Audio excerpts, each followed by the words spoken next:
Okay, dear students, today we are going to study the last and remaining part, civics chapter, political parties. Here we would start what challenges are faced by the political parties all over the world. यहाँ आप पढ़ेंगे कि पूरे विश्व में जितने भी राजनीतिक दल हैं उनके सामने कुछ एक चैलेंजेस हैं और वो उनके सामने एक बड़ा गंभीर खतरा पैदा कर रहे हैं।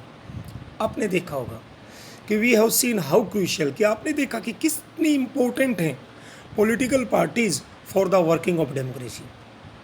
Since parties are the most visible face of democracy, you know that democracy में पॉलिटिकल पार्टीज कितनी इंपॉर्टेंट है।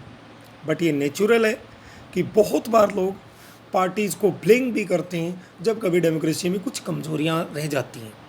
ऑल ओवर द वर्ल्ड, पूरी दुनिया में people express strong dissatisfaction with the failure of political parties, कि बहुत बार पॉलिटिकल पार्टीज अपने functions को प्रॉपर नहीं कर पाती हैं तो उसकी बड़ी क्रिटिसिज्म होती है। ऐसा केस हमारे इंडिया में भी है। बहुत सारे लोग पॉलिटिकल पार्टी से डिससेटिस्फाई हैं और क्रिटिसाइज भी करते हैं। इस आधार पर आप पाएंगे कि मोस्टली पॉलिटिकल पार्टीज 4 प्रकार के चैलेंजेस फेस कर रही हैं। First, lack of internal democracy. Political parties में अंदरूनी लोकतंत्र की कमी है। सर कैसे?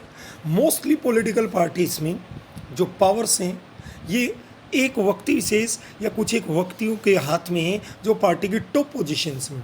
सेकंड, पॉलिटिकल पार्टीज अपने मेंबर्स के रिकॉर्ड को प्रॉपरली मेंटेन नहीं करते। थर्ड, पॉलिटिकल पार्टीज अपने time to time organisational meetings नहीं करती।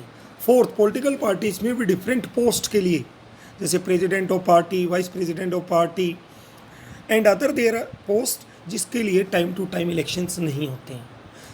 Next, ordinary members of the party के पास प्रॉपर इन्फॉर्मेशन नहीं होती है कि पार्टी में क्या डिसीजन क्यों और किस प्रकार लिया गया, और नहीं उनके पास पार्टी के डिसीजन मेकिंग प्रोसेस को इफेक्ट करने का कोई माध्यम होता है। All these are related to the lack of internal democracy of political parties. Now we are going to discuss about the second challenge that is faced by political parties. This one is the dynastic succession. Sir, dynastic succession means वंशानुगत राजनीति। जैसे भारत में बहुत सारी political parties हैं जिसमें एक परिवार विशेष के लोग डोमिनेट कर रहे हैं। जैसे कांग्रेस में आपने देखा होगा गांधी और नेहरू परिवार का बोलबाला रहा है। लाइकवाइज हरियाणा में आपने जननायक जनता पार्टी जिसको आप देख रहे हैं, इससे पहले आपने देखा होगा इंडियन नेशनल लोकदल जो चौधरी देवीलाल और उसके परिवार से संबंधित रही है। इसी प्रकार आप यूपी में देखेंगे, उत्तर प्रदेश में देखेंगे समाजवादी पार्टी में मुलायम सिंह परिवार। इसी प्रकार आप पंजाब में शिरोमणि अकाली दल देखेंगे जिसमें प्रकाश सिंह बादल का परिवार। इस प्रकार हजारों एग्जाम्पल हैं जहाँ पर पार्टी में डायनेस्टिक सक्सेशन चलता है। और इसका मीनिंग आगे क्या है? पार्टीज़ में ओपन एंड ट्रांसपेरेंट प्रोसेस नहीं होता है। पार्टीज़ में कुछ एक जो ऑर्डिनरी वर्कर्स होते हैं उनके या ऑर्डिनरी वर्कर्स के पास पार्टी की टॉप पोजीशन तक पहुंचने के बहुत कम चांसेस होते हैं। और पार्टी में जो लोग टॉप पोजीशन पे होते हैं वो अनफेयर एडवांटेज लेते हैं अपने फैमिली मेम्बर्स को फ़ायदा करने के लिए। द टॉप पोजीशंस ऑलवेज किसके पास होती हैं? One members of the family, other व्यक्ति विशेष के पास होते हैं। इस प्रकार आप देखेंगे जब चुनाव में टिकट वगैरह बढ़ते हैं तो अपने परिवार के लोगों को ही बांटते हैं। Third one, this one is the growing role of money and muscle power. It means चुनावों के अंदर अगर पॉलिटिकल पार्टीज में उन लोगों को ज़्यादा इंपॉर्टेंस मिलता है। इलेक्शंस के दौरान पॉलिटिकल पार्टीज उन लोगों को ज़्यादा टिकट देते हैं जिनके पास बहुत पैसा होता है चुनाव में खर्च करने के लिए, या मसल पावर मीन्स बाहुबल होता है, गुंडागर्दी के बल पे चुनाव को मैनेज कर पाते हैं। क्यों? क्योंकि political parties want to win election at any cost. They don't agitate to use the shortcuts to win the election. इसलिए जनरली वो उन लोगों को नॉमिनेट करते हैं इलेक्शन में, इलेक्शन कॉन्टेस्ट के लिए, those who have a lot of money और can arrange money. Rich companies जो बड़ा बड़ा डोनेशन पॉलिटिकल पार्टीज़ को पे करती हैं वो गवर्नमेंट बनने पर उस पार्टी के डिसीजन मेकिंग प्रोसेस को इफेक्ट करती हैं। और बहुत बार तो पॉलिटिकल पार्टीज क्रिमिनल बैकग्राउंड के लोगों को भी टिकट देती हैं, अदर मसल पावर को ग्रो करती हैं। ये पूरी दुनिया के डेमोक्रेट्स के सामने एक बड़ा चैलेंज है। Next and the last challenge before the political parties, this is the no meaningful choice to the voter. It means voter चाहे किसी भी पॉलिटिकल पार्टी को वोट दे ले, सभी पॉलिटिकल पार्टीज़ की टेंडेंसी और आइडियोलॉजी सेम है। पहले डिफरेंट पॉलिटिकल पार्टीज़ में बड़ा आइडियोलॉजिकल डिफरेंस होता था, जैसे आप ब्रिटेन की लेबर पार्टी और कंजर्वेटिव पार्टीज़ में देखेंगे। बट समय के साथ इन पार्टीज़ में भी जो फंडामेंटल डिफरेंस ऑफ आइडियोलॉजी होता था वो ख़त्म हो गया। इट मीन्स यहाँ क्या है कि कोई पर्टिकुलर पार्टी किसी प्रॉब्लम को कैसे टैकल करती है।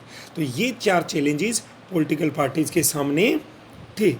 अब आप देखेंगे how can political parties B reformed, other political parties को कैसे सुधारा जा सकता है। तो यहाँ पे हमारे पास 3 लीगल स्टेप्स है। First, defection. अदर डिफेक्शन क्या होता है? पार्टी को चेंज करना। इस सिस्टम को मैनेज करने के लिए 1985 में गवर्नमेंट ऑफ इंडिया ने अदर पार्लियामेंट ने एक कानून पास किया कॉन्स्टिट्यूशन में 52 नंबर अमेंडमेंट के माध्यम से। कॉन्स्टिट्यूशन में शेड्यूल नंबर 10 ऐड किया गया, जिसके तहत ये किया गया कि एक MLA means member of legislative assembly या Lok Sabha member means member of parliament किसी पार्टी से चुनाव जीतता है तो वो चुनाव के बाद उस पार्टी को चेंज नहीं कर सकता। ये एंटी डिफेक्शन लॉ बना। क्या सर बिल्कुल ही नहीं कर सकता? कर सकता है, बट कंडीशन हो एटलीस्ट 2/3 मेंबर्स उस पार्टी के एक साथ जाने को एग्री हों तो ये संभव है। तो इससे बेटा जो आयाराम गयाराम की पॉलिटिक्स थी, जिसका सेंटर स्टार्टिंग कहाँ से हुई थी? हरियाणा से, ये कुछ हद तक बंद हुई है। देन आप पाएंगे एफिडेविट एक लीगल डॉक्यूमेंट, ये सुप्रीम कोर्ट ऑफ इंडिया ने किया। इसके तहत ये नेसेसरी है, कोई भी कैंडिडेट जो चुनाव लड़ता है वो अपनी प्रॉपर्टी की डिटेल्स देगा, क्रिमिनल केसेस की डिटेल्स देगा, जितनी भी इंफॉर्मेशन, ये सारी इंफॉर्मेशन पब्लिक डोमेन में जाती है, अदर जनता के पास जाएंगी और उससे पता चल जाएगा कि इसके बारे में क्या है। नेक्स्ट थर्ड जो कानून है ये इलेक्शन कमीशन ऑफ इंडिया ने बनाया। इसके तहत पॉलिटिकल पार्टीज़ को टाइम टू टाइम अपने इंटरनल इलेक्शंस करने हैं, और दूसरा पॉलिटिकल पार्टीज़ के पास जो डोनेशन आता है प्लस वो पैसा कहाँ खर्च हुआ उन सब की डिटेल इनकम टैक्स रिटर्न के माध्यम से पार्टीज़ को इनकम टैक्स डिपार्टमेंट को पे करनी होती है। ये तो थे लीगल स्टेप्स। अब यहाँ पे कुछ एक सजेशंस भी हैं कि पॉलिटिकल पार्टीज़ को रिफॉर्म करने के लिए कुछ सजेशंस क्या हो सकता है। फर्स्ट, पॉलिटिकल पार्टीज़ की इंटरनल अफेयर्स को मैनेज करने के लिए एक कानून होना चाहिए। पॉलिटिकल पार्टीज़ में मेंबरशिप का रजिस्टर मेंटेन हो, उसका पर्टिकुलर एक कॉन्स्टिट्यूशन हो, पार्टी में कोई इंडिपेंडेंट अथॉरिटी हो, जब पार्टी में कोई डिस्प्यूट्स हो तो उसको डिस्कस करके। सेकंड, पॉलिटिकल पार्टीज़ में मैंडेटरी कर दिया जाना चाहिए कि 1/3 सीट्स महिलाओं के लिए रिजर्व हों। उसके बाद में स्टेट फंडिंग हो। प्रीवियस इलेक्शन में जिस पार्टी ने जितने नंबर ऑफ वोट लिए उसके लिए जो फंड बनाया गया गवर्नमेंट के द्वारा उतना परसेंटेज उसको मिले, कैश न होके ये पेट्रोल या पेपर या अदर माध्यम से दिया जा सकता है। Okay dear students, now we are going to discuss exercise. यहाँ पे आप क्वेश्चन नंबर 6 देखेंगे।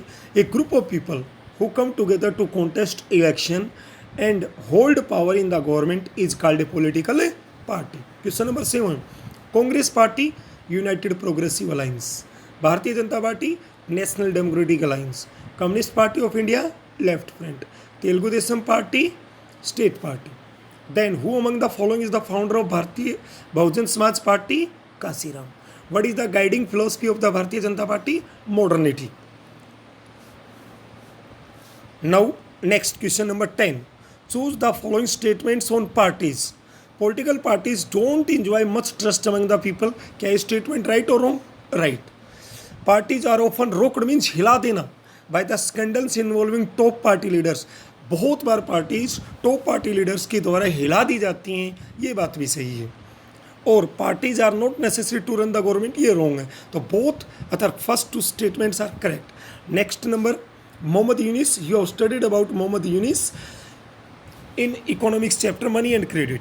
ही इज़ ए फेमस इकोनॉमिस्ट, और उसको आप जानते हैं कि बांग्लादेश ग्रामीण बैंक जिसने लोगों को बड़ा ही इनफॉर्मल सेक्टर ऑफ लोन से लाने में बाहर मदद की, इसलिए 2006 में इसको नोबेल पीस प्राइज भी मिला। आगे चल के उसने एक पॉलिटिकल पार्टी बनाई उसने एक पॉलिटिकल पार्टी बनाई ताकि पॉलिटिक्स को रिफॉर्म किया जा सके, और उसकी पॉलिटिकल पार्टी का नाम था नागरिक शक्ति और the citizens power. Okay dear students, tomorrow onwards we would start geography last chapter.